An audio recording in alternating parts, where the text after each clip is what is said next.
Sini kan? तेरी जियों में सदा सनातन तक तू राज करे है तुझसा कोई नहीं सिंहासन पे विराजमान धरती का तेरा गुणगान है तुझसा कोई नहीं तेरी जय होवे सदा सनातन तक तू राज करे है तुझसा कोई नहीं सिंहासन पे विराजमान धरती का तेरा गुणगान है तुझसा कोई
जय मसीह की।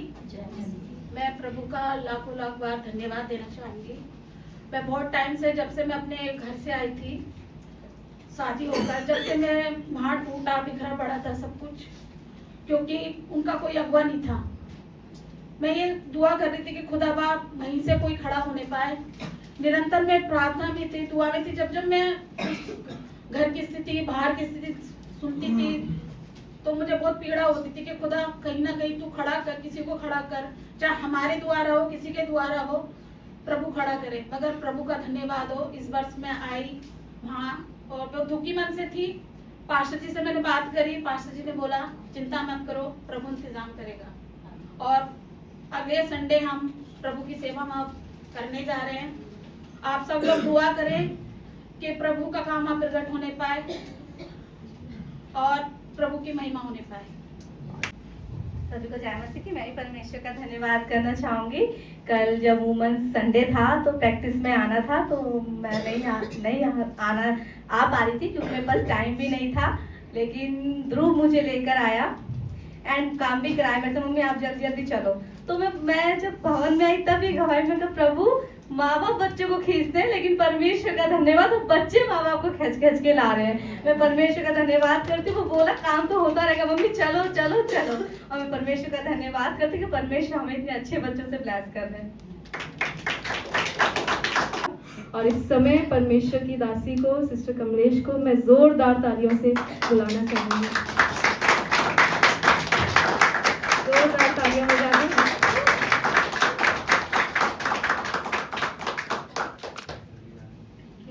Praise the Lord.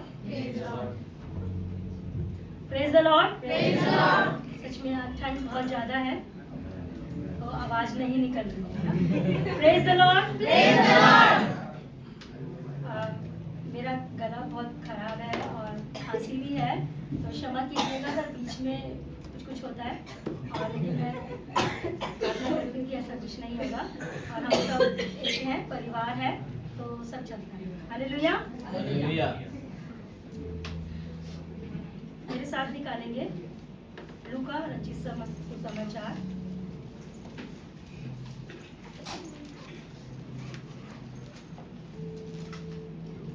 उसका 17वां अध्याय।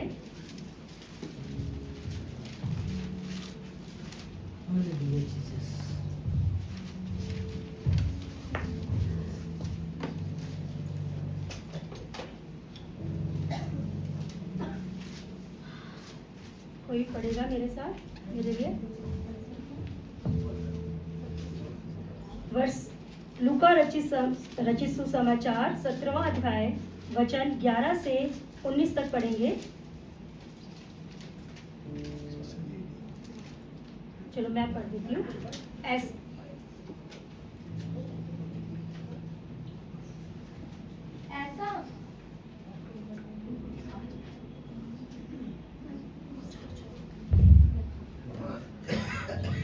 ऐसा हुआ कि वह यरूशलेम जाते हुए सामरिया और गलील के बीच से होकर जा रहा था। किसी गांव में प्रवेश करते समय उसे 10 घोड़े मिले। उन्होंने दूर खड़े होकर ऊंचे शब्द से कहा, हे यीशु, हे स्वामी, हम पर दया कर। उसने उन्हें देखकर कहा, जाओ और अपने आप को जांचो, याजकों को दिखाओ। और जाते ही जाते वह शुद्ध हो गए। तब उनमें से एक यह देखकर कि मैं चंगा हो गया हूँ, ऊंचे शब्द से परमेश्वर की बड़ाई करता हुआ लौटा और यीशु के पांवों पर मुंह के बल गिरकर उसका धन्यवाद करने लगा। और वह सामरी था। इस पर यीशु ने कहा, क्या 10 शुद्ध ना हुए? तो फिर वह 9 कहाँ है? क्या इस परदेशी को कोड़ कोई और ना निकला जो परमेश्वर की बड़ाई करता? तब उसने उनसे कहा, उठकर चला जा, तेरे विश्वास ने तुझे चंगा किया है। थैंक यू सिस्टर जी। आज हम देखेंगे कि धन्यवादी बने रहना, धन्यवादी रहना, इस बारे में मैं थोड़ा आपके सामने वचन शेयर करूंगी जो प्रभु ने मुझे बताया वो ये था कि वचन जैसा हमने पढ़ा 11 से लेकर 19 तक, यीशु मसीह के द्वारा किया गया कार्य, यह चंगाई केवल इसी सुसमाचार में मिलती है, कोई और दूसरे गॉस्पेल में नहीं है ये, ना ही मत्ती, मरकुस, यूहन्ना में नहीं है, सिर्फ आपको इधर ही मिलेगा। और जैसे कि 12 वचन लिखा है, किसी गांव में प्रवेश करते समय उसे 10 कोढ़ी मिले। किसे मिले? प्रभु यीशु मसीह को। किसी मैं कोशिश करूंगी जो मैं लिख कर लाई हूँ उसमें से पढ़ूं, क्योंकि लास्ट टाइम क्या हुआ था, मैं बहुत सारा लिख कर लाई थी और बहुत सारा मेरे से छूट गया था। तो मैं कोशिश करूंगी जो मैं लिख कर आई हूँ उसको मैं आप तक पूरा पहुँचाने पाऊँ। जैसा कि यहाँ पर लिखा है कि किसी गांव में प्रवेश करते समय, अभी यीशु मसीह गांव में सिर्फ एंटर कर रहे हैं, प्रवेश नहीं किया। प्रवेश करते समय वहाँ पर उन्हें 10 कोढ़ी मिले, क्योंकि उस समय ऐसा, पहले समय में ऐसा होता था कि कोढ़ियों को नगर से, गांव से दूर रखा जाता था, कि वो जो कोढ़ी की जो रोगी है उसको किसी से छुआछूत वाला ये था, तो वो ऐसा ना हो, तो थोड़ा सा दूर रखा जाया करता था। तो जब 10 कोढ़ियों ने यीशु मसीह को गांव में प्रवेश करते हुए देखा, तो वे दूर से बोले, क्या बोले? हे यीशु, हे स्वामी, हम पर दया कर। और जैसे ही परमेश्वर यीशु मसीह ने सुना कि ये 10 कोढ़ी मुझसे कह रहे हैं कि हे स्वामी, हम पर दया कर, तो उसने उन्हें देखकर कहा, कुछ हाथ नहीं लगाया, कोई प्रार्थना नहीं करी, सिर्फ ये कहा, जाओ और अपने आप को याजकों को दिखाओ। तो उस समय याजक, आप समझ सकते हैं, एक तरह से डॉक्टर, आज के समय में समझ लीजिए डॉक्टरों को दिखाओ कि तुम ठीक हो गए हो। लेकिन मैं इधर ये एडमायर करती कि प्रभु ने सिर्फ यही कहा कि जाके याजकों को दिखाओ, जबकि वो कोढ़ से ग्रसित थे, कोढ़ था उनमें। लेकिन प्रभु ने, यीशु मसीह ने कहा कि जाके याजकों को दिखाओ, तो उन 10 ने उसकी आज्ञा को माना। उन्होंने ये नहीं कहा, ये क्या कि परमेश्वर यीशु मसीह तो हमारे पास आए नहीं, उन्होंने कोई प्रार्थना नहीं करी, और हम तभी तो दिखाएंगे याजकों को जब हम ठीक हो जाएंगे, क्योंकि उस समय में याजकों को दिखाना जरूरी होता था। ये एक तरह से समझ लीजिए सर्टिफिकेट तरीके का, कि भाई हम ठीक है तो हम आगे सारे काम में भाग ले सकते हैं। तो मतलब वो लोग कह सकते थे 10 कोढ़ी की, प्रभु अभी तो हम ठीक ही नहीं हुए, अभी तो दिख रहा है कोढ़, लेकिन उन्होंने उस चीज को नजरअंदाज किया और वह कहाँ चले? याजकों की ओर। जैसा कि लिखा है कि जाते ही जाते वह शुद्ध हो गए। जैसे ही उन्होंने कदम बढ़ाया, जाते ही जाते, एक बार में नहीं, वो जाते ही जाते, हो सकता है कि कितनी दूर रहता हो याजक जहाँ पर दिखाने जा रहे थे, वो नहीं लिखा इधर, लेकिन वो जाते ही जाते वो सारे क्या हो गए? शुद्ध हो गए। हालेलुया। और उसने तब उनमें से सिर्फ एक, यह देखकर कि मैं चंगा हो गया, मतलब वो इंस्टेंट सारे चंगे हो गए थे, सारे शुद्ध हो गए थे। लेकिन जब एक ने देखा ना, जाते ही जाते, मुझे ऐसा लगता है, यहाँ पर लिखा नहीं, मुझे ऐसा लगता है कि वो अभी तक याजक के पास पहुंचा नहीं था, लेकिन उसने, उस एक ने अपने आप को देखा कि अरे ये तो मैं ठीक हो गया, तो वो वापस लौटा यीशु की ओर। हालेलुया। वापस लौटा यीशु की ओर, लेकिन 9 आगे की ओर चले जा रहे हैं, और जबकि वो भी ठीक हो गए थे। और जो वापस लौटा तो वो क्या कहता है, आप पढ़ सकते हैं मेरे साथ आगे।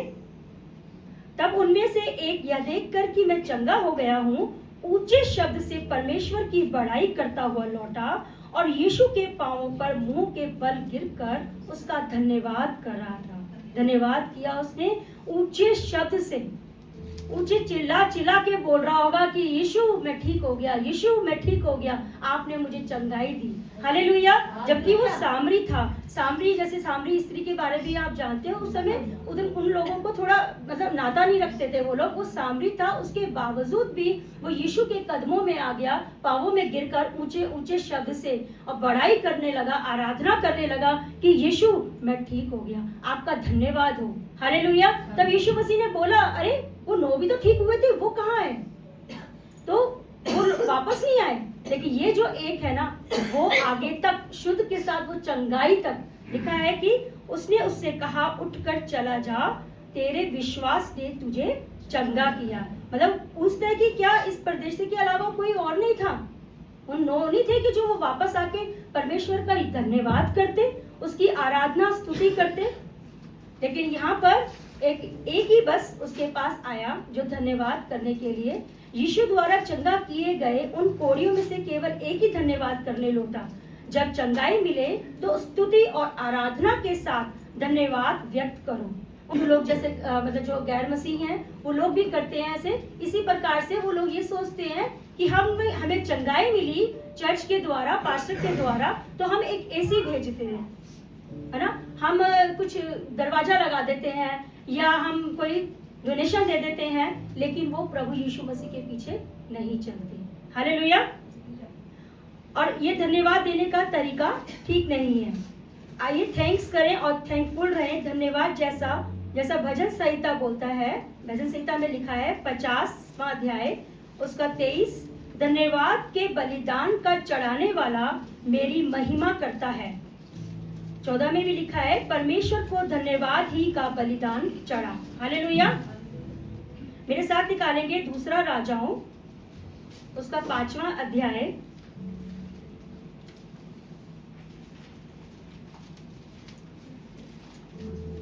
यहाँ पर नामान कोढ़ी का भी शुद्ध किया जाना बताया जा रहा है इस चैप्टर में। यहाँ पर एक नामान जो कि सेनापति था वो कोढ़ से ग्रसित था। और दूसरा राजाओं चैप्टर 5 मैं थोड़ा सा पहले बता देती हूँ आपको। यहाँ पर नामान जो कि कोढ़ी था, सेनापति था, और उसके घर में एक छोटी लड़की काम करती थी और उसने अपनी स्वामिनी को, नामान की पत्नी से कहा कि ये नामान जो कोढ़ी से ग्रसित है, अगर ये मेरे इज़राइल में होता तो वहाँ जो परमेश्वर यहोवा का भक्त जो उसका भय मानता है एलिशा जाके प्रार्थना कराए तो वो चंगा हो सकता है। तो ये प्रार्थना नामान ने आगे एलिशा के पास गया और उसने ये सुना था, तो उसने एलिशा के पास गया और एलिशा ने उसको 7 बार डुबकी लगाने के लिए कहा और उसने 7 बार डुबकी लगाई और वो ठीक हो गया। हालेलुया। आगे हम पढ़ेंगे इसी चैप्टर में 15 से 5 का 15 से। तब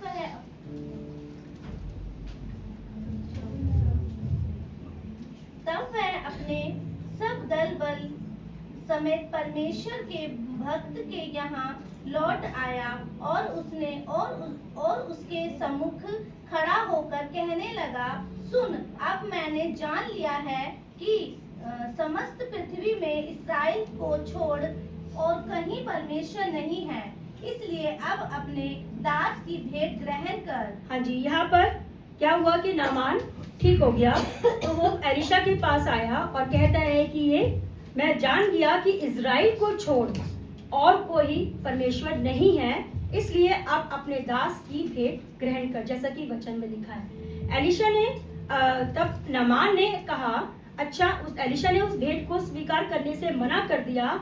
तब नामान बोला कि चल ठीक है, तो मुझे, जैसा कि 17 वचन में लिखा है, तब नामान ने कहा, अच्छा, तो मेरे दास को 2 खच्चर मिट्टी मिले, क्योंकि आगे को तेरा दास यहोवा को छोड़ और किसी ईश्वर को होम बलि या मेल बलि ना चढ़ाएगा। एक बात यहोवा तेरे दास की क्षमा करे। उसने कहा कि ठीक है, मैं पहचान गया कि सच्चा परमेश्वर कौन है, लेकिन वो कहता है कि एक बात को छोड़, मुझे क्षमा करना कि जब मेरा स्वामी रिमोन के भवन में दंडवत करने को जाए, वह मेरे हाथ का सहारा ले और यूं मुझे भी रिमोन के भवन में दंडवत करनी पड़े। जैसा कि आपने देखा होगा, पीछे पास्टर जी ने जिक्र करा था कि हमारे देश में प्रभु यीशु मसीह को अपना उद्धारकर्ता करके तो मान लेते हैं कि वह चंगाई देने वाला परमेश्वर है, हमें कठिन परिस्थितियों में से निकालने वाला परमेश्वर है, उद्धारकर्ता करके मान लेते हैं, लेकिन वो अपना प्रभु नहीं मानते, वो अपना प्रभु बना के अपने जीवन में ग्रहण नहीं करते। जैसा कि यहाँ नामान ने ऐसा किया, उसने मान लिया कि परमेश्वर यहोवा इज़राइल का जो सच्चा परमेश्वर है वो सब कुछ कर सकता है, चंगाई दे सकता है, मुझे कोढ़ से शुद्ध भी किया है, उसने माना। लेकिन वो कहता है कि मैं रिमोन, जैसा कि लिखा है, रिमोन के भवन में दंडवत करने की इजाजत दे। तो परमेश्वर का मैं आपको यही बताना चाहूंगी, परमेश्वर का धन्यवाद आप पूरी रीति से, पूरे दिल से, पूरे मन से दीजिए। हालेलुया। जैसा कि वचन में लिखा है कि भजन संहिता 26 के 7 में, जिसको मिल जाए वो पढ़ सकते हैं प्लीज।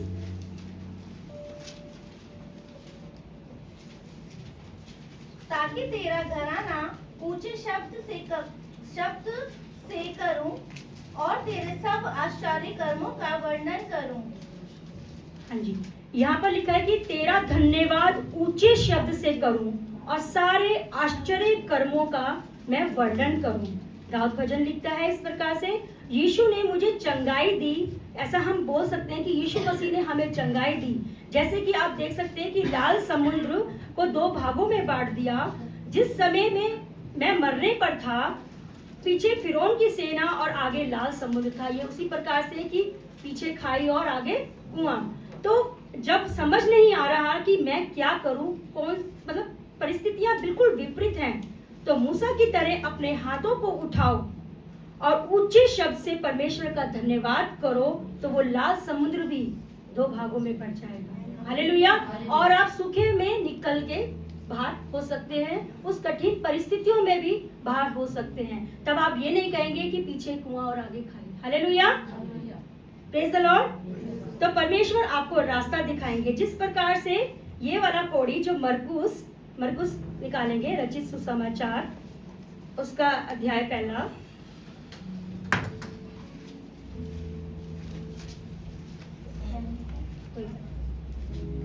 हाँ, 1 उसका वचन निकालेंगे 40 से 45।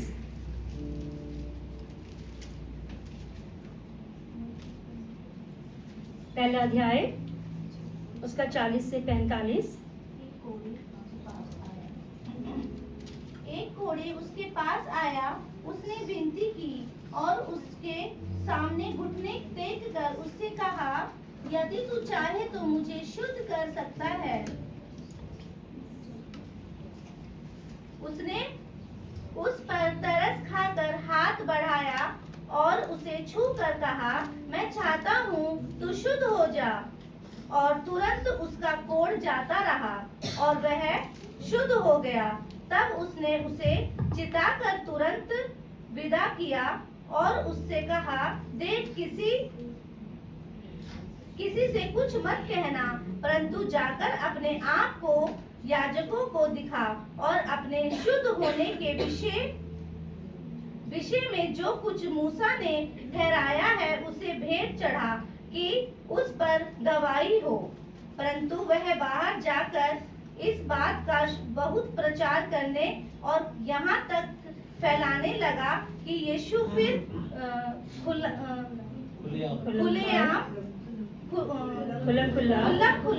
नगर में ना जा सका, परंतु बाहर जंगली स्थानों में रहा और चारों ओर।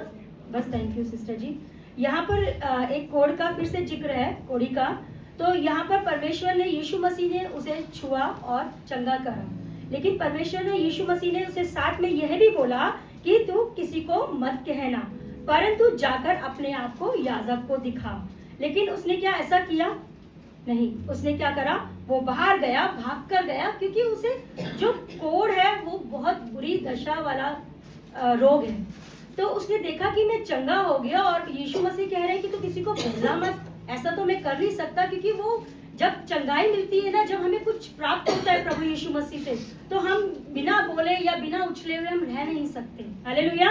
हम उसके गुणगान गाते हैं, उसकी आराधना करते हैं। तो यहाँ पर वे बाहर जाकर हम इस बात पर बहुत प्रचार करने लगा, यहाँ तक फैलाने लगा। यहाँ पर लिखा है कि बहुत प्रचार करने लगा। तो प्रचार क्या से होता है?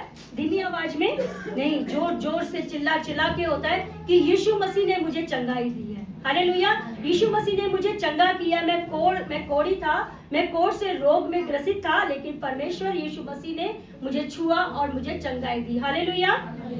तो यहाँ पर जैसा कि भजन संहिता 26:7 में हमने देखा था, तेरा धन्यवाद ऊंचे शब्द से करूं और उसके तेरे सब आश्चर्य कर्मों का वर्णन करूं। भजन संहिता 107:22 मैं वचन कुछ ज्यादा ही लेकर आई हूँ, लिखकर भी लाई हूँ। आप देखेंगे भजन संहिता में बहुत से धन्यवाद के वचन हैं जो आप पढ़ सकते हैं अपने घरों में। जैसे यहाँ पर लिखा है भजन संहिता 107:22 में, और वे धन्यवाद बलि चढ़ाए और जय जयकार करते हुए उसके कामों का वर्णन करें। यहाँ पर लिखा है कि धन्यवाद बलि चढ़ाएं, जय जयकार करते हुए उसके कामों का वर्णन करें। मेरे साथ निकालेंगे फिलिपियों की पत्री 4 उसका 6वां वर्ष।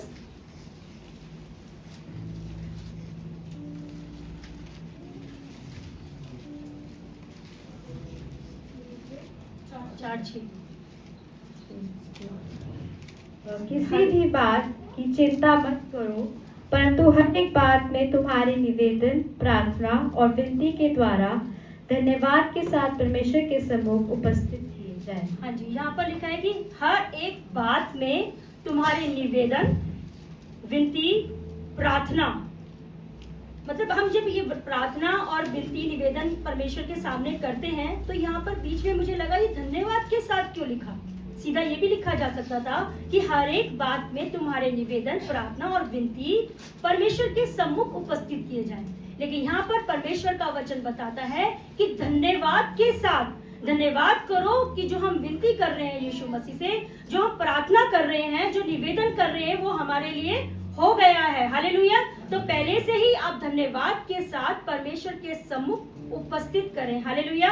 हमें अपनी प्रार्थनाओं की शुरुआत धन्यवाद के साथ करनी चाहिए। जैसे वचन बताता है, जो कि हमने अभी पढ़ा है, कि हम बोल सकते हैं धन्यवाद प्रभु, उसके कोड़े खाने से हम चंगे हो गए हैं। हालेलुया। जैसे हम बोल सकते हैं कि धन्यवाद कि आपने अपना लहू हमारे लिए बहाया ताकि हम बच जाएं, ताकि हमें पापों से क्षमा मिल जाए। हालेलुया। तीसरे दिन वो जी उठा ताकि हमारे अंदर परमेश्वर यीशु मसीह जीवित रहे। हालेलुया। क्योंकि वो जीवित परमेश्वर है। Praise the Lord. धन्यवाद के साथ कि वह हमारे साथ रहता है। हमें धन्यवादित रहना मतलब परमेश्वर के प्रति ऐसा बनकर दिखाना है कि वे आप उसके ऊपर निर्भर हैं, कि हम उसके ऊपर निर्भर हैं। हम धन्यवादित रहें कि हम परमेश्वर के ऊपर निर्भर हैं। धन्यवाद करना अर्थात अपने आप को नम्र बनाना है। घमंडी लोग कभी धन्यवाद नहीं बोलते, है ना। और ना तो वे किसी मनुष्य को थैंक यू बोलेंगे, ना ही परमेश्वर को। जब आप पॉजिटिव सोच के साथ लोगों के पास जाते हैं और उन्हें थैंक यू बोलते हैं और उन्हें उत्साहित करते हैं ताकि वही अच्छा काम वे आगे भी करते रहें, जारी रखें, है ना। हम थैंक यू करते हैं ना। जैसे अब फॉर एग्जाम्पल अभी 2 संडे पहले पास्टर जी ने बोला कि सिस्टर कमलेश बहुत सुंदर लग रही है, तो अब उस चीज को मैं जारी रखने की कोशिश करूंगी कि मैं हमेशा अच्छी लगूं। तो थैंक यू बोला मैंने पास्टर जी को, परमेश्वर को। तो वो मतलब इस तरीके से कि हम अच्छा काम वे आगे भी करते रहें, जारी रख सकें। उसी प्रकार आप परमेश्वर को उत्साहित करते हैं कि प्रभु धन्यवाद इस बात के लिए, चाहे परिस्थिति कैसी भी क्यों ना हो, वह कठिन हालात को भी आसानी में बदल देता है। हालेलुया। आप सुन पा रहे हैं सब मेरे को? हालेलुया। Thank you. हर एक उपकार के लिए, जैसा कि भजन संहिता 103 पढ़ेंगे नहीं, पूरा आप पढ़ेंगे तो उसमें लिखा है कि किसी भी उपकार को ना भूलना, है ना। तो वही तो तेरे अधर्मों को क्षमा करता है। हालेलुया। आशीषों के लिए, आप सुरक्षा के लिए, अपने कपड़ों के लिए, खाना जो हम खाते हैं उसके लिए, जॉब के लिए, हर परिस्थिति के लिए जिसमें परमेश्वर ने आपको सुरक्षा दी है आने जाने में, उसकी भलाइयों के लिए हालेलुया धन्यवाद दें। प्रभु जितना भी आप उसे धन्यवाद देते हैं ना प्रभु को, वह कम है। हालेलुया। क्योंकि परमेश्वर ने हमारे लिए बहुत कुछ किया है। इससे बढ़कर क्या होगी कि इकलौता पुत्र यीशु मसीह हमारे लिए दे दिया। हालेलुया। दाऊद भी कहता है कि अपने पूरे दिल से धन्यवाद करो, शक्ति से धन्यवाद करो। यीशु मसीह ने भी सिखाया धन्यवाद करो, प्रभु की आराधना करो, प्रेम करो। हालेलुया। धन्यवाद देने वाले लोग ही प्रभु की भलाई को याद करते हैं। हालेलुया। मुझे अच्छा लग रहा है ऐसे आपके चेहरों को देख के, सब ऐसे ऐसे कर रहे हैं और मुस्कुरा रहे हैं। आप समझ पा रहे हैं कि धन्यवाद देना कितना जरूरी है। हम अपने धन्यवाद के द्वारा हम परमेश्वर की भलाइयों को सबके सामने दिखा सकते हैं। इजरायली लोग क्या करते थे? जब परमेश्वर ने अद्भुत रीति से मिस्र से निकाला ना, उन्हें उस वाचा के देश में ले जाने के लिए, तो और वो ले चला भी। वह उनके काम उनके साथ था, आग और बादल का खंभा बना। उसने उनका साथ कभी नहीं छोड़ा, हर परिस्थिति में उनका साथ दिया।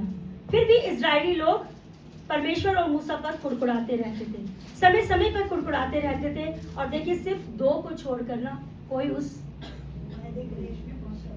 आप सुन रहे हैं, सिर्फ 2 लोग कहाँ पहुंचे थे? उस प्रतिज्ञा वाले देश में। जो कि वाचा का देश था, उसमें जा पाए, क्योंकि वो लोग कुड़कुड़ा रहे थे, परमेश्वर का धन्यवाद नहीं कर रहे थे, मूसा पे कुड़कुड़ा रहे थे। तो कई बार हमें लगता है कि ये काम बहुत कठिन है ना। आप कह सकते हैं, ये तो सिस्टर आप सामने खड़े होकर बहुत आसानी से बोल रहे हैं कि धन्यवाद देते रहो, है ना, लेकिन कई बार लगता है ना, हम आंसू भी बहाते हैं, रोते भी हैं कि कैसे निकलेगा अंदर से धन्यवाद। लेकिन परमेश्वर कहते हैं कि आपका परमेश्वर हमेशा भला है। हालेलुया। वो हमेशा भला बना रहता है। परिस्थितियां बहुत सी आती हैं और वो कठिन भी है, वो सहने वाली भी नहीं होती कई बार तो, लेकिन परमेश्वर उन सब से निकाल देता है। हालेलुया। जैसे कि पीछे संडे को भी बात हो रही थी इस बारे में कि कई लोग चर्च में इसलिए आए, परमेश्वर को अपना उद्धारकर्ता माना कि वो चंगाई प्राप्त किए थे, कि वो अपना कोई भी कठिन काम था, कोई परिस्थिति थी, घर में प्रॉब्लम थी, कुछ भी, वो सब काम उनका बन गया, वो इसलिए आए। शायद ये मैंने पहले भी आपको जिक्र करा हो, लेकिन मेरे साथ ऐसा कुछ नहीं हुआ था। जब मैंने परमेश्वर के पास आई, परमेश्वर को चखा, उसके वचन को चखा, मैं किसी बीमारी को लेकर नहीं आई थी कि मुझे चंगाई की आवश्यकता है, या कोई प्रॉब्लम को लेकर नहीं आई थी। मैं सिर्फ अपनी फ्रेंड के साथ जस्ट ऐसे ही, उसने कहा चल चलते हैं, हम वहाँ पर गए थे कि हमें एक और फ्रेंड ने बताया था, तो हम दोनों आपस में घर के पास रहते थे, तो उसने कहा कि चल चलते एक बार देख कर आते हैं। फिर मैंने कहा नहीं, मैं तो नहीं जा रही, बहुत दूर है, करोलबाग से नन्नगरी, तो बहुत दूर था, तो मैंने कहा नहीं मैं नहीं जा रही। तो कह रही चल ठीक है मैं जाती हूँ, तू मत जा। फिर वो जब होकर आई अगले संडे, फिर मुझे कहने लगी अच्छा लगा चलते हैं। मैं कहा चल ठीक है चलते हैं। तो मैं जस्ट ऐसे ही गई थी, लेकिन उस दिन परमेश्वर के वचन, जो वचन बता रहे थे ना, उसमें से एक लाइन ये आई थी कि जो इस समय यहाँ बैठे हुए हैं, उन्होंने परमेश्वर का वचन जो जान लिया है ना, तो उनसे उतना ही लेखा लिया जाएगा। लेकिन वो तो सही है जो बाहर है, जो परमेश्वर यीशु मसीह के वचन को नहीं जानते, लेकिन जो जानते हैं ना, उनसे ज्यादा मतलब हिसाब लिया जाएगा। तो मैंने कहा अरे ये तो फंस गए। तो अब ये क्या, ये तो मैंने सुन लिया, क्योंकि उसमें बोला गया था कि जो सुन लेता है ना, मतलब जिसके पास ये वचन पहुंच गया, तो उससे परमेश्वर अपने आने वाले समय में जब आएंगे तब वो लिखा लेंगे कि भाई तूने क्या किया, क्या ऐसे करके वो बता रहे थे। तो अब मैं बहुत कश्मकश में थी, अब क्या करूं। तो लेकिन उस समय मैं वापस चली गई। लेकिन वो समय है और आज का समय है, मैं रेगुलर हर रोज प्रभु के वचन के लिए, परमेश्वर के वचन को सीखने के लिए, उसकी संगति में, उसकी स्तुति आराधना करने के लिए जुड़ी रही। हालेलुया। आप ताली बजा सकते हैं। परमेश्वर ने मुझे बहुत अद्भुत रीति से उस दलदल से किससे निकाला, लेकिन मैं आगे समझ पाई, ऐसा बात नहीं है कि नहीं। लेकिन उस समय जब जो क्षण होता है ना प्रभु को ग्रहण करने वाला, वो था जो मैंने आपको अभी बताया। और ऐसे ही मैं बताती हूँ कि सबको शायद ये लगता है कि मैं शादी के बाद प्रभु में आई हूँ, लेकिन ऐसा नहीं है। मैं शादी से पहले 4 से 5 साल प्रभु में थी। हालेलुया। आप लोग सोच सकते हैं कि मैं गैर अन्य जाति, गैर मसीह परिवार से आई हूँ, तो और शादी मेरी क्रिश्चियन परिवार में हुई है, तो लव मैरिज होगी, या फिर उसके बाद जो कि भाई हस्बैंड या परिवार जो कहता है कि चलो चलो चलो चर्च चलो, तो ऐसा नहीं था मेरे जीवन में। मैं प्रभु का स्वाद पहले ही चख चुकी थी। हालेलुया। और उसी समय में जैसे कि आपको पता होगा, पवित्र आत्मा हमारे अंदर रहती है कि पवित्र आत्मा मिले हमें ना, स्पीकिंग टंग्स, है ना। तो जब हम 2-3 लोगों का ग्रुप था मेरी फ्रेंड्स का, तो पहले, जबकि मुझे नहीं मालूम आपके सबके साथ क्या हुआ, लेकिन मेरे साथ ये हुआ कि जैसे कि मैंने यहाँ पर भी कई बार, मतलब 90% मैंने सुना कि बैप्टिज्म होता है, पहले पानी का बपतिस्मा होता है डुबकी वाला, उसके बाद हमें पवित्र आत्मा, स्पीकिंग टंग मिल जाती है, या तो उसी समय या कभी भी, मतलब तो उसके बाद। लेकिन मेरे साथ ये उल्टा हुआ, जब मेरे साथ की फ्रेंड्स, उनको पता चला अरे ये तो स्पीकिंग टंग बोल रही, मतलब एक अंदर से आता है ना कि हम तो साथ में आए थे, ये तो स्पीकिंग टंग कर रही है। उस समय मतलब इस तरीके से मन था कि हमें आगे बढ़ना था, परमेश्वर में, वचन में हमें आगे बढ़ना था। तब मैंने देखा अरे तो स्पीकिंग टंग कर रही है। फिर उसने, मैंने कहा तुझे कैसे लगा, क्या हुआ? तो उसने बताया कि मैं ऐसे ना, जो 2 सहेलियां बहुत स्ट्रॉन्ग थी वो प्रभु में, उनके घर गई थी। तो उन्होंने कहा चलो हम सब मिलकर प्रार्थना करते हैं, और उसी में परमेश्वर ने पवित्र आत्मा का वरदान दिया, स्पीकिंग टंग का। मैं कहा अच्छा ऐसा भी है। फिर मैं भी गई उनके पास, मैं कहा मैं भी आपके घर आऊंगी। मतलब मैं इस तरीके से आपको बता रही हूँ, उस समय मतलब एक लालसा थी, एक ललक थी कि परमेश्वर में हमें कैसे भी बढ़ना है। तब फिर मैं भी उनके घर उस दो जो बहनें थी उनमें से जो छोटी थी वो मेरी बहुत क्लोज फ्रेंड थी। मैं कहा मैं भी आपके घर आऊँगी, तो मैं भी उनके घर गई। फिर उन्होंने भी इस तरीके से प्रार्थना करी, लेकिन मुझे कुछ भी नहीं हुआ। पवित्र आत्मा मतलब स्पीकिंग टंग मिले ही नहीं। मैं कहा अभी तो कुछ नहीं हुआ। कह रहे थे तो बोलते जाओ परमेश्वर का धन्यवाद, ऐसे ऐसे करके मुझे समझा रहे थे। तो मुझे एक शब्द आया, तो मैंने अपने पास्टर से फिर फोन पे बात करी कि ऐसे ऐसे। कह रहे कोई बात नहीं, ये शब्द आया ना उसी को दोहराते रहो। तो मैं पूरे बस के रास्ते में या वो इस तरीके से आज का दिन है जो कि परमेश्वर ने पवित्र आत्मा का वरदान दिया। लेकिन उसके बाद मैंने बपतिस्मा लिया था। हालेलुया। तो मुझे ऐसा लगता है कि परमेश्वर ने जो अपने वचन में कुछ बोला है ना, उसमें रूल्स रेगुलेशंस नहीं है इस प्रकार से कि पहले तुम बपतिस्मा लोगे फिर पवित्र आत्मा स्पीकिंग टंग मिलेगा। तो परमेश्वर कुछ भी कर सकते हैं, परमेश्वर किसी के साथ भी भलाई का काम कर सकते हैं। हालेलुया। बस आप में एक ललक, एक लालसा होनी चाहिए परमेश्वर के वचन को, परमेश्वर को प्राप्त करने के लिए। उसका धन्यवाद करते रहना चाहिए, धन्यवादित रहना चाहिए। हालेलुया। तो भजनकार कहता है धन्यवाद देने वाला परमेश्वर को महिमा देता है। हमें बाइबल बताती है यहोवा ने हमें बनाया ही इसलिए कि हम उसका धन्यवाद करें और उसकी स्तुति करें। हालेलुया। भजन संहिता 100 उसके 104 में लिखा है, उसके फाटकों से धन्यवाद, उसके आंगनों में स्तुति करते हुए प्रवेश करो, उसका धन्यवाद करो, उसके नाम को धन्य कहो। हालेलुया। जैसा कि पहला थिस्सलुनीकियों 5:18 में लिखा है, हर बात में धन्यवाद करो। हर बात में यीशु मसीह भी पिता का धन्यवाद करते थे। आपको क्या लगता है कि यीशु मसीह बस वचन में लिखा है हर बात में धन्यवाद करो, लेकिन यीशु मसीह भी धन्यवाद करते थे। उन्होंने धन्यवाद की प्रार्थना करी। जैसा कि यूहन्ना 6:11 में आप पढ़ सकते हैं, जब 5000 लोगों को खाना खिलाया जाना था, वो भूखे थे, भीड़ पूरी भूखी थी। तो यीशु मसीह ने कहा किसी के पास खाना है, तो वहाँ एक लड़के ने उठ के बोला, एक बच्चे ने, कि मेरे पास है 5 रोटी 2 मछली और 5000 लोग हैं। लेकिन परमेश्वर ने उसको वो वाला खाना लेके 5 रोटी और 2 मछली लेकर सिर्फ धन्यवाद कहा। हालेलुया। आप पढ़ सकते हैं 6 उसका 11वां यूहन्ना।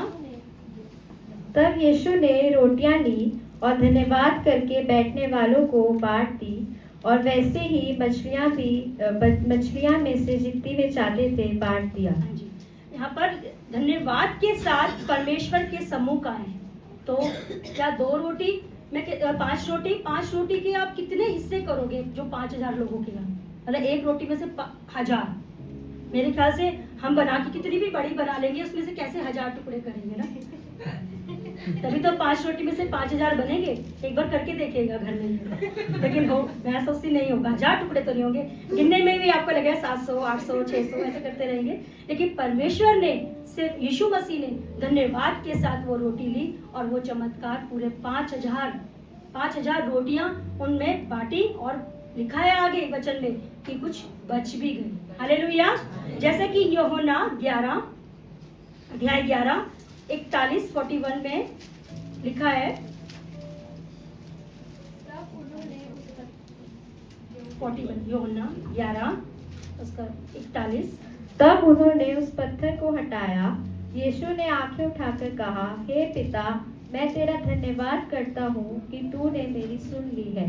हाँ जी। यहाँ पर क्या है, लाजर का जिलाया जाना है, जो कि वो 4 दिन से मरा हुआ है, कब्र में दफन है। हालेलुया। तो यहाँ पर वो कहते हैं, यीशु मसीह कहते हैं, मैं तेरा धन्यवाद करता हूँ कि तूने मेरी सुन ली है। अभी लाजर बाहर नहीं आया है, अभी यीशु मसीह ने कहा नहीं कि बाहर निकला, बस पत्थर हटाया गया है। लेकिन यहाँ पर वो कहते हैं यीशु मसीह, मैं तेरा धन्यवाद करता हूँ, पिता का वो धन्यवाद कर रहे हैं कि तूने मेरी सुन ली है।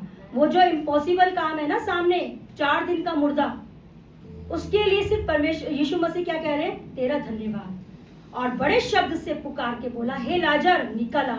और जो मर गया था वह क्या हो गया, मर गया, जिंदा हो गया। भाई जिंदा हो गया। आप तालियां बजा सकते हैं। जो 4 दिन का मुर्दा था ना, परमेश्वर यीशु मसीह ने सिर्फ ये कहा कि धन्यवाद करता हूँ, ऊंचे शब्द से पुकारा, हे लाजर बाहर निकला। और वो मुर्दा कैसे पट्टियों में लिपटा हुआ था, और उसके तो हाथ भी चलो बढ़ाई करता, वो तो ऐसे ऐसे करके आ रहा होगा ना, तो परमेश्वर का धन्यवाद करती हूँ मैं कि धन्यवाद कितना इम्पोर्टेंट है। धन्यवादी हमें रहना है हमेशा, चाहे कैसी भी परिस्थिति हो। लेकिन आप हमेशा ध्यान रखें कि परमेश्वर हमेशा हम सबके साथ भला ही करते हैं। लास्ट वर्ष पढ़ेंगे, सारे निकालेंगे और हो सके तो हम सारे मिलके पढ़ते हैं। इफिसियों की पत्री उसका 5वां अध्याय और 20वां वर्ष।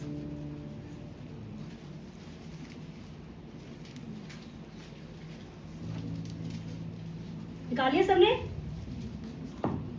सामने भी देख सकते हैं जिनके पास अगर बाइबल नहीं है या निकल नहीं पा रहा। चलिए स्टार्ट करेंगे, 1 2 3। सदा सब बातों के लिए हमारे प्रभु यीशु मसीह के नाम से परमेश्वर पिता का धन्यवाद करते रहो। क्या करते रहो? धन्यवाद करते रहो। अगर आप धन्यवाद करते हैं, धन्यवादी मन अपने साथ रखते हैं, परमेश्वर के सम्मुख आते हैं सारी अपनी प्रार्थनाओं और विनती को लेकर, तो परमेश्वर आपके साथ हमेशा भले भले रहेंगे। Thank you, praise the Lord.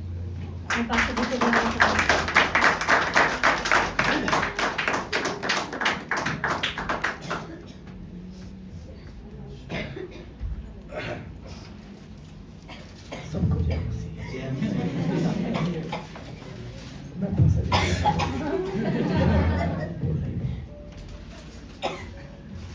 सबको प्रेज द लॉर्ड। ये जो भारत का नक्शा आज बना हुआ है, दिखाई दे रहा है किसी को? मैंने पहले भी कहा था, ये हम लोगों का काम नहीं है, आप लोगों का काम है कि आप एक दूसरे से पूछो। हो सकता है कोई भाई या बहन बीमार है और उसे इस बात की ज़रूरत है कि आप उससे बात करें, फ़ोन करें उसे। तो जो लोग आज नहीं दिखाई दे रहे, अगर आपको किसी का भी नाम याद आता है तो घर जाकर उसे फ़ोन मिलाइए, उसका हालचाल पूछिए, उससे बात कीजिए। जो संदेश अभी हमने सुना, उस संदेश के लिए परमेश्वर का धन्यवाद। आमीन। हम कब धन्यवाद दे पाते हैं? जब हम उस परमेश्वर से प्रेम करते हैं, है ना? और जब उसके साथ हम एक रिश्ते को महसूस करते हैं। कई बार आप देखते हैं लोग रास्ते में, आप किसी की मदद भी कर देना, वो आपको थैंक यू भी नहीं बोलेगा। एक बार बोलेगा? नहीं बोलेगा। थैंक यू कौन बोलता है? जब वो फील करता है, अंदर से महसूस करता है कि आपने उसके लिए कुछ किया, तभी तो आपको थैंक यू बोलेगा। उसी तरह परमेश्वर का धन्यवाद आप कब कर पाएंगे? हम बहन ने इतना अच्छा संदेश आप लोगों को दिया, हम सब ने पाया उसमें से इतनी सुंदर सुंदर वर्सेस के द्वारा, लेकिन हम कब धन्यवाद दे पाते हैं? तब नहीं जब हम खुद निराशा में हो, जब हमें लगे कि हमारे लिए तो प्रभु कुछ कर ही नहीं रहा। तब प्रभु काम भी करता रहे, तब भी हमारे मुंह से एक थैंक यू निकलने वाला नहीं है। लेकिन जब हम दुख में भी हो, मुश्किल में भी हो, और एक छोटा सा काम प्रभु का प्रकट हो जाए, तब उसका प्रेम हमें विवश कर देगा उसका धन्यवाद करने के लिए। तब उसका प्रेम हमें विवश कर देगा उसको थैंक यू बोलने के लिए। तो हमारे जीवन में हमारे अंदर एक नई आशा आ जाएगी। चाहे कोई बड़ा काम ना हो, एक छोटा सा ही काम हो जाए, वो छोटा सा काम हमें फिर से इंकरेज कर देगा, हमें फिर से उत्साहित कर देगा परमेश्वर के लिए कुछ करने के लिए। तो धन्यवाद तब निकलेगा जब हमारा रिश्ता उसके साथ, हमारा प्रेम का संबंध उसके साथ, और जब हम आत्मा में नम्र और दीन हो उसके सम्मुख, तब एक छोटा सा काम भी हमें ऐसा लगेगा जैसे परमेश्वर ने हमारे लिए पता नहीं क्या कर दिया। परमेश्वर लोगों के लिए बड़े बड़े काम हर रोज करता है, हमारे जीवन में हर रोज बड़े बड़े कामों को करता है। संगीता और बच्चे यहाँ पर नहीं थे, 4 तारीख को मैं वापस आया, 1 हफ्ता बच्चे वहां पर थे। तो शुक्रवार को 8 तारीख मैं खुदा से कह रहा था, पता नहीं प्रार्थना करते करते अचानक मेरे मुंह से निकला कि प्रभु तेरा विशेष अनुग्रह चाहिए। क्या चाहिए? तो परमेश्वर ने कहा, तू 5 दिन से अकेले घर में है और तू बिल्कुल सुरक्षित है, इससे बड़ा अनुग्रह और क्या चाहिए? लोग मर जाते हैं, 5-5 दिन तक उनकी लाश सड़ रही होती है, कोई देखने वाला नहीं होता, पर तू हर रोज इस घर में, पूरे घर में अकेला रहता है और उसके बावजूद तुझे एक खरोंच भी नहीं आती, इससे बड़ा अनुग्रह क्या चाहिए? तो परमेश्वर के छोटे छोटे कामों को जब हम गिनना शुरू करते हैं, तब धन्यवाद निकलना शुरू होता है परमेश्वर का। तो आइए अपनी आंखों को बंद करें, परमेश्वर का धन्यवाद करें। कुछ पल अपने स्थानों पर हम खड़े हो जाएं और कुछ पल केवल धन्यवाद, केवल धन्यवाद, मुंह खोलकर धन्यवाद। और ये एक आदत बन जाए, ये एक आदत बन जाए। जब घर से निकले तब धन्यवाद, जब घर के भीतर आए तब धन्यवाद, जब कुछ खा रहे हो तब धन्यवाद, जब कुछ बोल रहे हो तब धन्यवाद। हर पल हर पल हर पल केवल धन्यवाद, क्योंकि परमेश्वर का धन्यवाद करने वाला परमेश्वर की महिमा करता है। और वो धन्यवाद केवल शब्दों के द्वारा नहीं बल्कि हमारे मन के भीतर से निकलना चाहिए। भजन 19 में लिखा हुआ है, मेरे मुंह के बोल और मेरे हृदय के विचार तुझे ग्रहण योग्य होने पाए प्रभु। अगर वो धन्यवाद केवल शब्दों का है तो वो परमेश्वर को ग्रहण योग्य नहीं होगा, लेकिन अगर वो धन्यवाद हमारे मन के भीतर भरा हुआ है और उस भरे हुए मन के साथ, आनंद के साथ, खुशी के साथ, उस रिश्ते के साथ, उस प्रेम को महसूस करते हुए अगर हम धन्यवाद देते हैं तो उससे बड़ा और कुछ भी नहीं है। हालेलुया। तो आइए अपने मुंह को खोलें। क्या परमेश्वर ने हमारे लिए कुछ काम किया है? क्या परमेश्वर हमारे लिए भला रहा है? पिछले वर्षों में, पिछले दिनों में, कल रात तक, आज सुबह तक क्या परमेश्वर हमारे लिए भला रहा है? क्या परमेश्वर ने हमारे परिवार को सुरक्षित रखा है? क्या परमेश्वर ने हमें भला चंगा रखा है? क्या परमेश्वर ने हमारे जीवन में आशीष दी है? क्या परमेश्वर ने हमारे लिए धन का इंतजाम किया है? क्या परमेश्वर ने हमारे मान सम्मान को बढ़ाया है? हमारे रिश्तों को मीठा मधुर बनाया है? हमारे परिवार के भीतर उस लौ को जलाया है जिसके द्वारा परमेश्वर की महिमा प्रकट होती है। तो मुंह को खोलिए, मुंह को खोलिए, शांत मत रहिए, चुप मत रहिए, मुंह खोलकर परमेश्वर का धन्यवाद कीजिए। ये भवन परमेश्वर की महिमा से भर जाए। मुंह के अंदर गुनगुना कर नहीं, मुंह खोलकर धन्यवाद करना शुरू कीजिए। मुंह खोलकर धन्यवाद करना शुरू कीजिए। हो सकता है कोई ऐसा विषय है जिसका उत्तर आज तक आपको मिल नहीं पा रहा। आपके मुंह खोलने के द्वारा, आपके धन्यवाद करने के द्वारा, आपके आराधना करने के द्वारा, आपके परमेश्वर की भक्ति करने के द्वारा परमेश्वर आपके लिए कुछ अद्भुत आज करने जा रहा है। हालेलुया। मुंह खोलकर उसकी स्तुति, उसकी प्रशंसा करते रहिए ताकि परमेश्वर का काम आपके जीवन में हर रोज नया होता जाए। जो आप धन्यवाद करना शुरू करेंगे, हो सकता है वो रिश्ता जो आपके और परमेश्वर के बीच में टूटा हुआ है वो फिर से नया हो जाए। हो सकता है आपका प्रेम जो ढीला ठंडा सुस्त होता जा रहा है वो प्रेम फिर से नया हो जाए। हो सकता है आज आपके धन्यवाद करने के द्वारा आप परमेश्वर के नए स्पर्श को पा सकें, परमेश्वर की महिमा को अपने जीवन में प्रकट होते हुए देख सकें। हो सकता है वो अनुभव जो परमेश्वर की उपस्थिति का आपने खो दिया, उस नए अनुभव को आज फिर से आप प्राप्त कर सकें। उस नए अनुभव को अगर पाना चाहते हैं, उस प्रेम को फिर से नया करना चाहते हैं, उस रिश्ते को फिर से नया करना चाहते हैं, तो परमेश्वर आज तैयार है आपको फिर से उस रिश्ते में नए तरीके से जोड़ने के लिए, आपको नए तरीके से दर्शन देने के लिए, आपसे नए तरीके से बात करने के लिए, आपको नए तरीके से स्पर्श करने के लिए। लेकिन क्या आप तैयार हैं मुंह खोलकर दिल की गहराई से उसका धन्यवाद करने के लिए, उसकी महिमा करने के लिए, उसकी प्रशंसा करने के लिए? Hallelujah, hallelujah, hallelujah. चुप मत रहिए, चुप मत रहिए, चुप मत रहिए। मुंह को खोलिए जोर के साथ। आपकी आवाज को यहाँ पर कोई दबाने वाला नहीं है, आपको कोई रोकने वाला नहीं है। पूरी आजादी आपको है। परमेश्वर ने जो आजादी आपको दी है उस आजादी का पूरा इस्तेमाल कीजिए ताकि वो आजादी आपके जीवन के बंधनों को तोड़ दे, ताकि वो आजादी आपको परमेश्वर के और नजदीक ले आए, ताकि वो आजादी आपके जीवन में एक नया बल भर दे, आपको बढ़ने के लिए नई सामर्थ्य दे।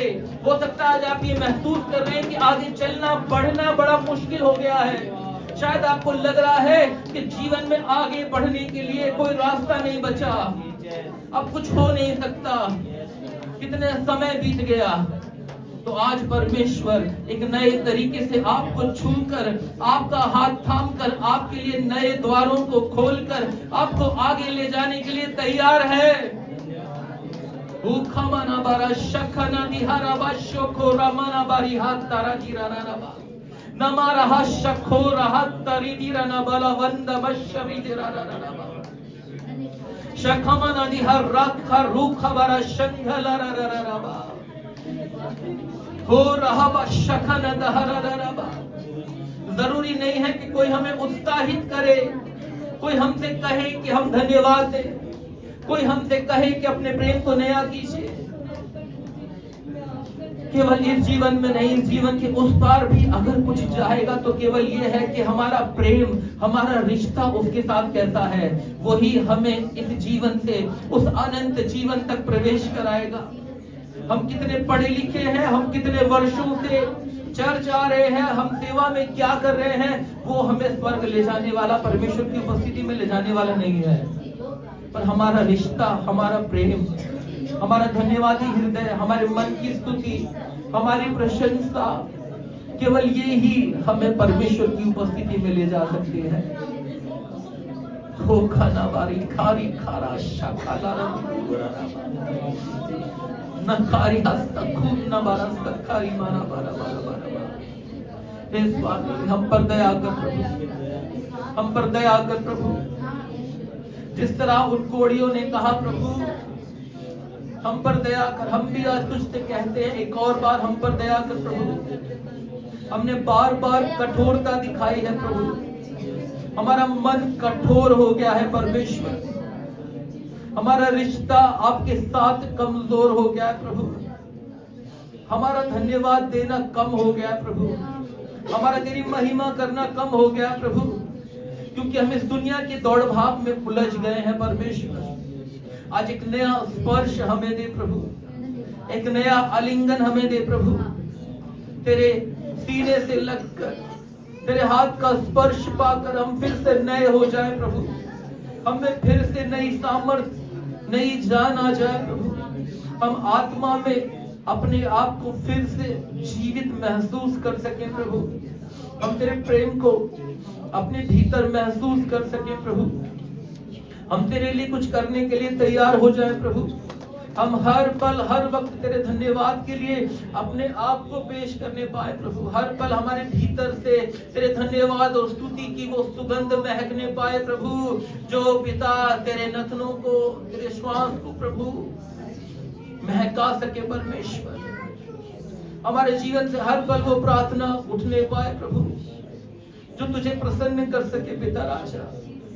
हमारा जीवन हर पल एक ऐसे जलते हुए दीपक के समान तेरे सम्मुख होने पाए पिता राजा,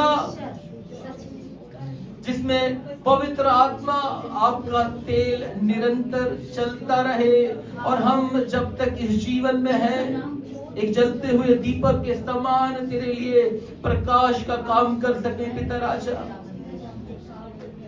हम शून्य होकर तेरे सम्मुख आते प्रभु, हम अपने आप को एक बड़ा जीरो बनाकर तेरे सामने आते प्रभु। हम जानते हैं हमारे काम मैले चीथड़ों के समान है प्रभु, हम में कोई भलाई नहीं है प्रभु, हम में कोई अच्छाई नहीं है। अगर हम में कोई भलाई है तो केवल आप हैं परमेश्वर, केवल आप हैं परमेश्वर। आज फिर से हमारे हाथ को थाम लीजिए प्रभु और हमें आगे बढ़ने के लिए तैयार कीजिए प्रभु। इस साल में परमेश्वर हम तेरी वो महिमा कर सके जिस महिमा के तू योग्य है प्रभु।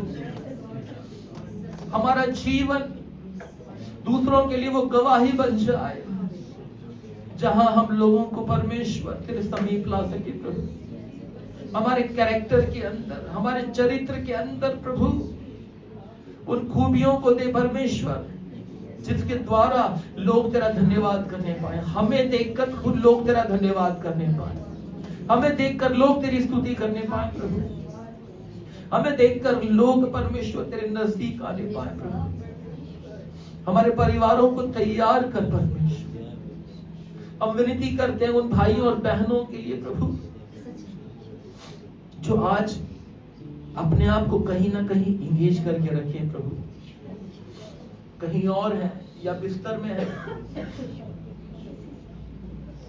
ठंड का आनंद ले रहे हैं प्रभु, तो उन पर दया कर, उनके मन की कठोरता को तोड़ प्रभु, अपना भय उनके जीवन में दे ताकि वो तेरी अवहेलना न करने पाए प्रभु। वो हमारे भाई हैं, हमारी बहन है प्रभु, तेरे भय के साथ, भक्ति के साथ तेरे समीप बने रहने का अनुग्रह दे। हम विनती करते हैं प्रभु एक और बार, जितने लोग बीमार हैं विशेष तौर से धनवती बहन को तेरे हाथों में सौंपते हैं। प्यारी बहन को प्रभु संपूर्ण चंगाई तू प्रदान कर, उनकी लंग्स के अंदर, फेफड़ों में परमेश्वर तेरी चंगाई प्रकट होने पाए परमेश्वर। अन्य जितने लोग बीमार हैं संपूर्ण रीति से चंगाई, छुटकारे और उद्धार में चला। जितने भाई और बहन हमारे बीच में हैं, इनके जीवनों पर तेरी आशीष और दया को मांगते हैं। हम प्रार्थना करते हैं कि जब यहाँ से बाहर जाए, पूरे हफ्ते हमारे भीतर तेरा धन्यवाद, तेरी स्तुति, तेरी महिमा निरंतर चलती रहे प्रभु। हमारा अंतरकरण परमेश्वर, उस अंतःकरण में परमेश्वर निरंतर तेरी आवाज गूंजने पाए, तेरी महिमा प्रकट होने पाए, जो हमें आनंद और खुशी से निरंतर भरती रहे और हमारे भीतर से धन्यवाद की सुगंध उमड़ती रहे प्रभु। पूरे हफ्ते हमारे पांव को ठोकर खाने से, हमारी आंख को आंसुओं से, और अगर तेरे आगमन में देरी है तो हमारे प्राण को मृत्यु से बचाएगा। हमारी पूरी कलीसिया पर तेरा अनुग्रह, तेरी आशीष और तेरी दया प्रकट हो सके। मसीह यीशु आपके पवित्र पावन जीवित नाम में मिलकर मांगते हैं, आमीन। आइए आशीष वचन को ग्रहण करें। अब परमेश्वर पिता का प्रेम, प्रभु यीशु मसीह का अनुग्रह, पवित्र आत्मा की संगति और सहभागिता हम में से हर एक के साथ, हमारी पूरी कलीसिया पर अब से लेकर हमेशा हमेशा तक होती रहे, आमीन। सबको जय मसीह की।